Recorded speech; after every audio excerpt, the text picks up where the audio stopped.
On the morning of October 12th, 2023, Thomas Aldrin, founder and chairman of Aldrin Holdings, was found dead in his private study at the company's remote retreat in Valleyview, Montana. He was 85 years old. The death was ruled natural causes. The body showed no signs of trauma. His personal physician listed cardiac arrest on the preliminary certificate. 2 days later, the company's board released a statement mourning the passing of a visionary leader, a statesman of industry, and the patriarch of a legacy that spanned 3 generations. But inside the Aldrin family, no statement was issued, because the family was no longer speaking. At the time of his death, Thomas Aldrin had 3 surviving children from 2 marriages. Daniel Aldrin, 43, son from his first marriage and current chief operating officer of Aldrin Holdings. Lauren Aldrin, 39, daughter from the same marriage, a public policy advocate based in Boston. Eli Grant, 28, son from Thomas's second marriage to Serena Grant, and a recent addition to the company's strategy division. For the past 6 years, Thomas had not publicly indicated any change in his succession plans. Daniel was presumed heir to the chairmanship. Eli, despite growing influence, was still considered in training. Lauren had remained distant since 2015. Everything changed when the will was read. According to the document dated May 2, 2023, and filed with the company's legal team 2 months later, full voting control and majority ownership of Aldrin Holdings was to be transferred to Daniel Aldrin. Lauren was to receive a trust for philanthropic use. Eli was to inherit the family estate in Napa Valley, but no control over the company. No roles were specified, no path for review, no option to contest. The will was clean, signed, witnessed, notarized, and no one expected it. Eli didn't attend the announcement. Lauren arrived late and left before the luncheon ended. Daniel delivered a brief, expressionless acknowledgement in the boardroom. He did not speak to either sibling. 3 days later, Daniel Aldrin disappeared. He was last seen on October 17th at 6:12 p.m., leaving the executive wing of Aldrin Tower in downtown Seattle. He entered the private garage. Security logs confirmed his vehicle exited the structure 6 minutes later. He did not return home. He did not arrive at the board meeting the next morning. His phone stopped transmitting by 8:10 p.m., and his GPS data ended 30 miles northeast of the city in the middle of a logging road with no active signal. The car was recovered 2 days later, parked, locked, empty. No sign of struggle, no fingerprints other than Daniel's, no wallet, phone, or keys. The last call made from his phone was to the company's legal department at 7:46 p.m. No voicemail, just silence. Inside the car's glove box, investigators found a sealed envelope addressed to LA initials for Lauren Aldrin. Inside a single printed page. There's something wrong with the May version. It's not the one we saw in March. The rest of the paper was blank. Lauren Aldrin arrived in Seattle less than 18 hours after receiving the envelope. She didn't call Eli. She didn't notify the board. She contacted no press. Instead, she met privately with Mira Chen, her father's former corporate counsel, now working in limited capacity for Aldrin Holdings since retiring in 2021. Chen was the only person Lauren trusted to give her access without alerting the current legal team. They met in the basement archive of Aldrin Tower. At 6:42 a.m., Mira had already pulled the document trail. In total, 5 versions of Thomas Aldrin's will had been drafted in the 16 months before his death. 2 were filed with the company. 3 were never submitted, saved as encrypted PDFs with digital timestamps marked "Review Pending." Lauren scanned through them. The key version, dated March 14, 2023, listed equal ownership shares among all 3 children, with Daniel as chair, Eli as CEO designate, and Lauren holding veto power on strategic votes for a term of 5 years. It was annotated in red ink, Evelyn's handwriting. The witness lines were signed by 2 individuals, a notary and Daniel Aldrin. Time-stamped April 16, 2023, 4 months before the final will, and 2 days after the board believed Thomas finalized his decision. There was only one problem. Another draft, time-stamped October 19th, 2 days after Daniel disappeared, bore the same signature. Same name, same style, same spacing. Lauren stared at it, then handed it back. "That's not possible." Mira nodded slowly. "Not unless someone's signing for him." The October draft was simpler. It removed Lauren entirely. It gave full control to Eli Grant. It reassigned a controlling stake in Aldrin Holdings to a new trust listed under a name no one recognized. Selbridge Foundation, domestic entity, established October 16, 2023. It had been created the night before Daniel vanished. Lauren pulled the corporate registration. The filing listed a Delaware address, a P.O. box, no officers, no board. But the signatory was familiar. Serena Grant. Her father's second wife, Eli's mother, now widowed. When Lauren returned to the top floor of Aldrin Tower, the receptionist at the executive suite handed her a sealed envelope. It had been left by messenger. No name, no return address. Inside a typed note, "You didn't come back to build anything. You came to see who still remembered your name." And beneath it, "The board never forgets, even when the family does." No signature, only a stamped logo. 3 triangles, interlocking. The insignia of the Selbridge Foundation. Lauren Aldrin requested the meeting herself. No lawyers, no media, no board presence. Just her and Serena Grant seated across from each other in a glass-walled salon on the 44th floor of the Aldrin Residential Center. Serena's private penthouse, purchased in 2015, paid in full under Thomas Aldrin's personal account. The view behind her showed the skyline clouded in autumn mist. On the table between them, tea untouched. Serena wore gray as always. Lauren started with a question. "Did you know Daniel signed a second draft?" Serena didn't react. "The one dated after he disappeared." Silence. "Your name's on the Selbridge Foundation. That trust owns the company now." Serena poured herself tea, 1 sugar, no cream. "Thomas always planned for it to be secure." "You mean for it to bypass both of us?" Serena looked up. "Thomas didn't care about bloodlines. He cared about who kept the name on the building." Lauren set a folder down. Inside, a printout of the October draft, a screenshot of the trust filing, a side-by-side signature comparison from Daniel's March and October signatures, a copy of the messenger note. She didn't say anything. Serena didn't touch the folder. Finally, Serena spoke. "What do you think happened to your brother?" "I think he didn't run." "And you think I know where he is?" "I think someone used his signature. And I think the last person who stood to lose everything had motive to make that happen." Serena smiled faintly. "That's dramatic. That's legal." Serena leaned back. "Daniel was never stable. You knew that. Too eager, too angry. He ran operations for 7 years. And made enemies in 2. He was your husband's son. Thomas stopped believing in sons after you left." Lauren stood to leave. Serena called after her. "Do you really think Daniel left, or that he was ever allowed to stay?" That night, Lauren pulled the security logs for the Valley View retreat, the site where Thomas Aldrin had died. She cross-referenced timestamps, door access logs, and private suite camera backups. Most footage was intact, but 1 hour was missing. October 12, 1:03 a.m. to 2:14 a.m. The block of time between Thomas's final medical entry and the moment the staff found him dead. The recorder had been rebooted, remotely, using a login from a now-closed system, registered to Daniel Aldrin. The legacy login system used by Aldrin Holdings between 2007 and 2019 had officially been retired and replaced with a cloud-based interface. But archive servers remained accessible through restricted back-end tunnels, old architecture invisible to most. On October 20th, 3 days after Daniel Aldrin vanished, a login was recorded under his credentials. DACSecOps, internal timestamp, October 20th, 03:11 a.m. Access point IP trace, Aldrin Tower, subnet 6C OPFR 013, which translated to a third-floor auxiliary terminal in the financial records wing. A terminal that had been decommissioned since 2022. Physically unplugged. Officially removed. And yet the signal came from there. Lauren took the discovery to Mira Chen. Mira said only one thing. That room doesn't exist anymore.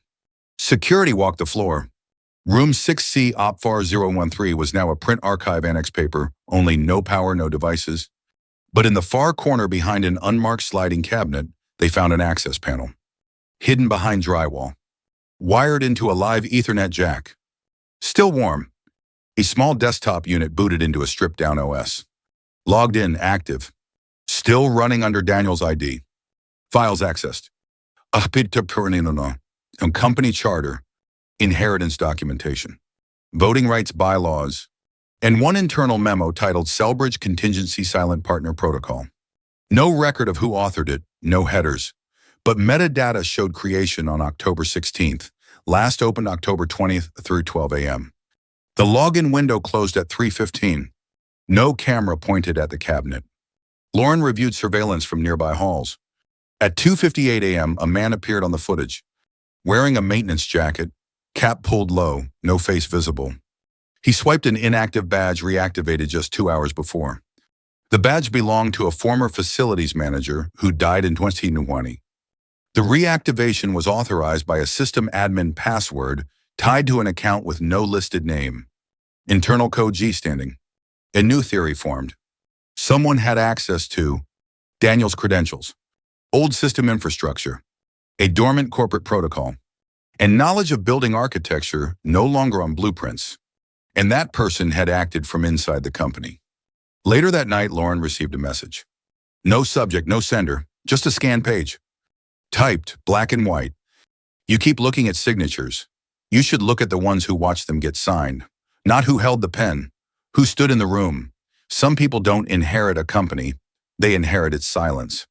In the course of her review, Lauren Aldrin noticed a name that appeared more often than it should have. Charles E. Grant. Listed as a witness on 3 versions of her father's will, 2 draft versions, 1 finalized. Same signature, same date formatting, same street address, 8111 Crestfall Drive, Seattle. Lauren cross-checked the name with Aldrin Holdings' HR database. No employee by that name. No vendor, no consultant, no contracted paralegal, no listed associate at any partner firm. Nothing. She contacted Mira Chen again. Chen pulled the notary logs from the 2 most recent filings. Both listed the same witness. Charles E. Grant, internal legal observation, non-disputing party. In small print. Verified by in-house counsel D. Larkson. David Larkson had retired in 2022, Lauren called him. He didn't hesitate. That name was given to me by Serena. Serena, Lauren asked. Your father's wife. She insisted on a neutral witness for the March draft. Said Thomas wanted someone who'd always been in the room but never in the way. So you never met him? No, I just signed off on the log. Lauren visited 811 Crestfall Drive. It was a vacant lot. The house had burned down in 2017. No rebuild, no forwarding records. She took the witness signature to a handwriting analyst. The strokes matched none of the known associates on file, but partial pattern comparisons showed 68% similarity with the marginalia in the Selbridge Trust documents. The note she received marked S, and the annotation, some people inherit silence. She returned to Aldrin Tower, requested badge swipe data from the day the March 14 draft was signed. The elevator log to the 29th floor, the legal suite, showed 4 names. Thomas Aldrin. Daniel Aldrin. Serena Grant. A guest badge labeled C. Grant, legal adjunct. That badge number had only been used once. The serial was reissued 3 days later. The security image tied to that visit had been archived and not flagged. Lauren pulled it. A man, average height, gray suit, no visible face, head-turned sunglasses on, balding. The timestamp matched the signing. She isolated the frame, then zoomed in on the visitor pass. There, handwritten in capital letters, C. Grant Legal, Observer Temp. Not a single legal employee remembered him. No one remembered anyone else in the room. But someone had stood behind the chair. Someone had witnessed it all 3 times. And no one had ever asked who he was. Lauren Aldrin pulled archived personnel records for the Aldrin family's private estate in Valley, the same property where her father had died. The files were thin. Most staff were employed informally through a third-party agency. Records from before 2000 had never been digitized. But one name appeared on a 1999 security log. Grant Charles E. Roll Groundskeeping, Valley Estate hired, October 1999, terminated July 2021. Reason redundancy, security realignment. Lauren flagged the entry. Security realignment. She contacted the estate's former household manager. The reply was brief. Mr. Grant was quiet, showed up early, never caused trouble. He lived nearby, refused staff housing, was let go during Serena's transition team restructure. He never collected his final check. A follow-up check with Washington State employment data revealed no income activity under the name Charles Grant after July 2021. But DMV records showed the following. Active driver's license. Ungebeute Decision. No registered vehicle. Last address a boarding house in South Seattle. Still current. She visited the address with 2 officers. The boarding house manager confirmed he rented room 5 for cash each month. He rarely spoke, collected mail at night, sometimes didn't leave for days. She hadn't seen him in a week. Lauren knocked. No answer. They opened the door. Inside, a twin mattress, 1 steel chair, a corkboard filled with printouts, a desk drawer containing a burner phone unpowered, a stack of old newsletters from Aldrin Holdings, and 3 black and white photos. A photo of Thomas Aldrin seated alone in a leather armchair, a security still of Daniel exiting the tower's executive suite, and a wide-angle shot of the boardroom taken from behind glass. All 3 had the same handwritten words scrawled in pen across the top. Inheritance. On the back of the boardroom photo, a phrase. They never saw who stood behind the chair. Lauren brought the phone to a forensic tech. They booted it, recovered 1 outgoing message never sent saved as a draft. Timestamp 6:02 a.m., October 12th, the day her father died. Text. He won't sign the last version. She's going to do it for him. There was no recipient listed. The handwriting on the back of the photo was analyzed. It matched the signature of C. Grant on the 3 versions of the will. The same witness, same man, still watching, still nearby. That night, Lauren received an unmarked envelope at her hotel. Inside a key, old brass, worn. Attached was a single tag gate, West Path. She recognized it instantly. It belonged to a gate at the back of the Valview property, a gate only family had ever used. The western gate on the Valview estate hadn't been used in years. It sat beneath a collapsed cedar arch, rusted at the hinges, the latch stiff but functional. The key slid in without resistance. Lauren Aldrin stepped through just after 5:30 a.m. The trees were quiet. The slope led down toward a clearing she hadn't seen since childhood. At the far end stood a wooden structure, single level, unpainted, a utility shed at first glance, but larger, sturdier, a real roof, a chimney that hadn't smoked in decades. The place no one talked about. She found the door unlocked. Inside, still air faint dust and a table. A single bulb overhead flickered once before settling. On the table, a lined notebook bound in black, a portable cassette player, a stack of documents tied together with twine. She reached for the notebook first. The cover read, Witness Sequence or CG. The pages inside were chronological. Each entry began with a date, a time, a location. Then a sentence or 2, never more. May 14, 2003, hallway outside study, 10:41 p.m. He's changed the names again. Lauren back in. Daniel holding shares. Serena silent. March 2, 2009, dining room, 7:13 p.m. Discussion over successor stalled. He said, whichever one comes back first will keep it. August 19, 2016, bedroom door IR, 11:02 p.m. She told him, you're writing ghosts into your papers. He said ghosts still cast votes. The entries continued until the final page. October 11, 2023, library, 11:58 p.m. He wouldn't sign it. She was holding the pen. He said, I won't let you write me out. October 12, 2023, drawing room, 1:17 a.m., still breathing. But the room was ready. Lauren opened the folder of tied documents. Inside, 12 versions of Thomas Aldrin's will. Some unsigned, some witnessed. Some identical to known copies, others altered. One completely unfamiliar. This one listed Serena Grant as full executor and sole beneficiary and appointed a transition liaison named CG. The signature space for Thomas was blank, but the witness space was signed. Charles E. Grant. She pressed play on the cassette. The static came first, then the faint clink of glass. Then voices barely audible at first, then sharper. Serena. If he doesn't sign, we don't move forward. Unidentified male presumed CG. Then what? Serena. Dead hands don't argue. Lauren stopped the tape. Stood in silence. Then restarted it from the beginning. Lauren delivered the cassette to Aldrin Holdings' internal security team that afternoon. It was passed to the forensic audio division, where analysts ran spectral filters, time matching, and waveform mapping. The recording was analog, but the timestamp wheel on the device's internal counter showed a split. Track 1 began at 11:57 p.m. on October 11th.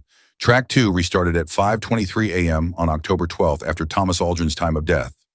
The tape hadn't been rewound, it had been resumed, meaning someone had returned to the cabin after the body was found and had more to say. Track 2 began with breathing, one long exhale. Then the voice of a man, calm, quiet, the same voice from track 1. They'll say it was natural. That's how it's written.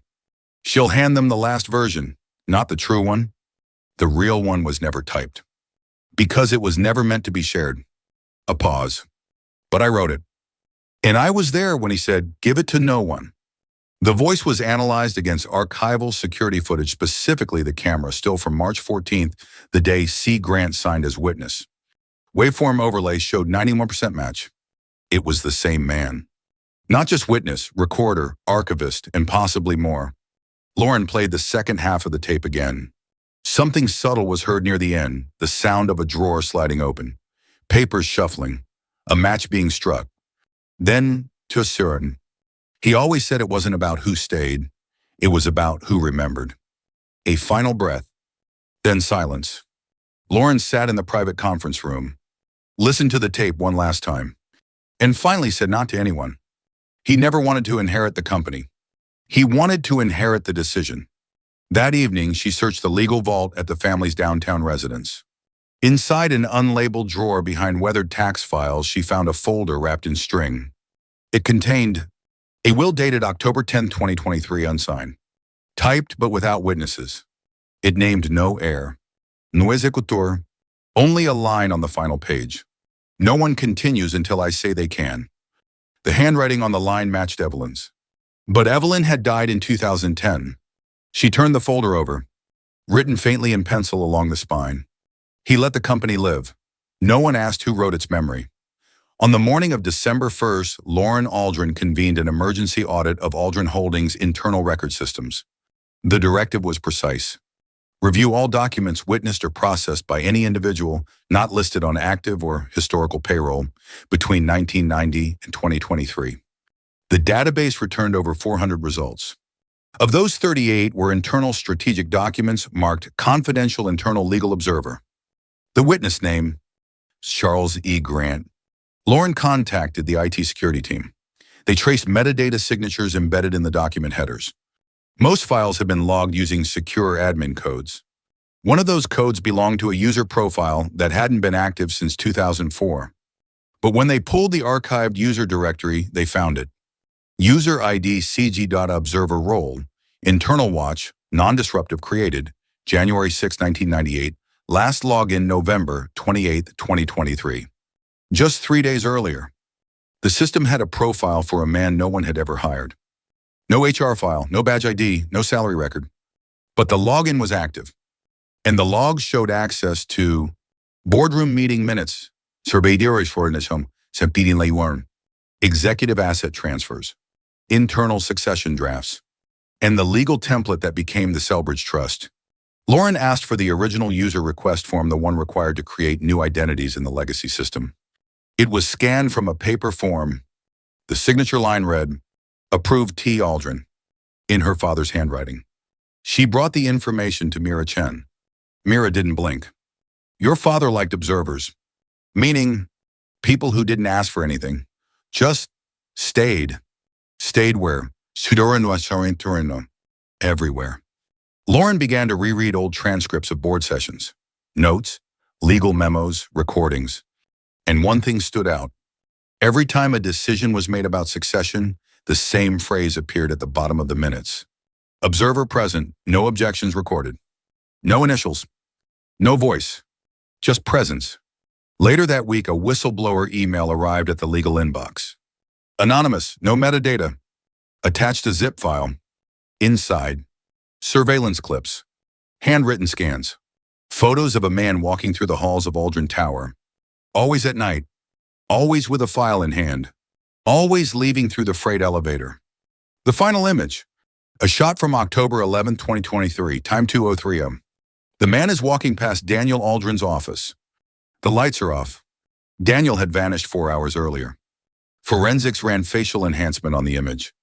Match unavailable, profile unknown. Male estimated 60s, relation unlisted. But one note emerged from the algorithm. DNA estimation based on facial structure and known genetic modeling placed him at a 91.7% probability of second-degree familial connection to Thomas Aldrin. A brother or a son. Unofficial. Unacknowledged. Undocumented. Lauren sat in her office, the lights off, the server map in front of her. CG.Observer was still active. Logged in from an internal IP. In the tower. Right now, she authorized a trace. 4 security staff deployed to the 21st floor, an unused suite converted to archive storage. The terminal was there. Still logged in, still warm. Next to it, a manila envelope. No note, just one page inside. Typed. I saw every version of the company he tried to build. I saw every person he gave a share to. Then I saw him take it back. Inheritance is not about blood, it's about staying. I stayed. This was never yours. It was never Daniel's. It was never Serena's. It was always mine. At the bottom, a signature. CG. Lauren asked a final question. If someone stayed that long, what exactly were they waiting for? She stared at the blank screen, then whispered, not for anyone to hear. Permission. Following the discovery of the active login under the legacy profile, CG.Observer Lauren ordered a full access audit of all interior security devices connected to the Aldrin Tower archival system. Over 6,000 hours of footage were flagged for cross-reference. But one section, a 37-minute gap on the night of October 17th, the day Daniel vanished, stood out immediately. It was from Elevator 3, the service lift connecting the private garage to the restricted executive wing. The official log showed 6:42 p.m., D. Aldrin enters from P1 garage. 6:43 p.m., elevator ascends to 3rd floor. 6:44 p.m., doors open, 1 passenger exits. But the camera view inside the elevator was blurry, motion obscured. Footage from the 3rd floor hallway, however, showed something stranger.